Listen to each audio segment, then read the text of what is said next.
काम धाम अच्छा लग जाता है तब तो कोई पसंद आता है। आजकल तो लड़कियों ने भी हद कर दिया, 10वीं में पढ़ रहे हैं दोनों और भाग करके शादी की तैयारी शुरू कर दी। अब वो कौन सा कलेक्टर हो गया 10वीं में बेचारा।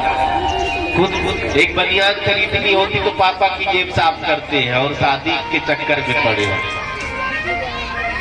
पहले पढ़ लिख लो ठीक से, चिंता न करो। तुमसे ज्यादा चिंता माँ बाप को, बच्चे योग्य हो गए, इस साल चूक गए तो अगले साल कर देंगे, अगले साल चूक गए तो अगले साल कर ही देंगे। तुम चिंता छोड़ो, तुम खाली पढ़ाई करो। भागवत भगवान की जय। चर्चा आगे बढ़ी। लक्ष्मी ने भगवान का वरण किया है स्वयंवर। स्वयंवर का मतलब कन्या ही जिसका वरण करे, ये प्राचीन पद्धति है। लेकिन अपने प्रकार के विवाह माने गए हैं, इसमें स्वयंवर किया। बैठ जा तो आराम से। कन्याओं को पहले से छूट दी गई है, स्वयंवरण कर सकती है।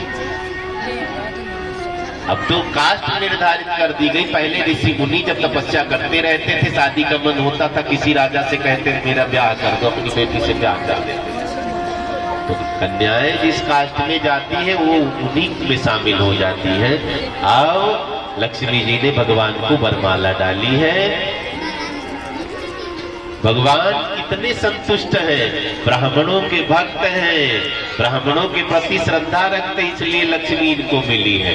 लक्ष्मी जी ने देखा भगवान विष्णु के वक्ष स्थल पर महात्मा भृगु ने लात मारी थी, वो चिन्ह बना हुआ है। लक्ष्मी मैया समझ गई ये ब्राह्मणों के अनन्य भक्तों में से है, लक्ष्मी इन्हीं का वरण करेगी।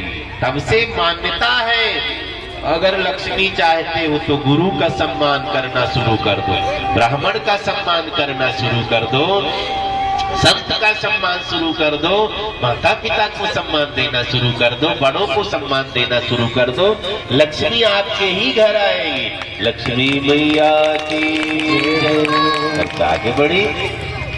सागर मंथन हुआ, 14 रत्न एक एक करके निकलते जा रहे। श्रीमणि रंभा वारुणी अमीय शंख गजराज, कल्पद्रुम शशि धेनु धनु धनवंतरि विश्वाज। अब अमृत निकला है। 14वां रत्न कौन सा है? अमृत। भगवान एक रूप और धारण करते हैं, अमृत कलश लेकर निकलते हैं। क्या नाम पड़ा है? बोलिए धन्वंतरी भगवान की। अमृत का कलश लेकर निकल रहे हैं। आपने डॉक्टरों की दुकान पर एक निशान बना देखा होगा, सांप, 2 सांप लिपटे रहते, धन्वंतरी भगवान का निशान है। देखा है कहीं? पर्चे में लिखा बना या बोर्ड में, धन्वंतरी भगवान का निशान है। अमृत लेकर निकले, अमृत देवताओं के हाथ में दे दिया। उसी समय आंवला भी लेकर निकले। संत जन कहा करते, लिखा तो नहीं है, संत जन कहा करते हैं देवताओं को तो अमृत दे दिया। दुनिया वालों ने कहा मेरे लिए क्या है? कहा तुम्हें आंवला दे रहा हूं। अमृत पीकर जैसे लोग अमर बनेंगे, वैसे आंवला खाकर भी लोग अमर जैसे। 100 साल बहुत हो गया ना। जो बचपन से आंवला खाता रहेगा 100 साल, बीच में मरने वाला नहीं है, वो भी अमर जैसा हो जाएगा। धन्वंतरी भगवान की। अक्षय नवमी की तिथि थी, कार्तिक में जो आती है ना अक्षय नवमी, उसी दिन धन्वंतरी भगवान अमृत लेकर प्रकट हुए थे।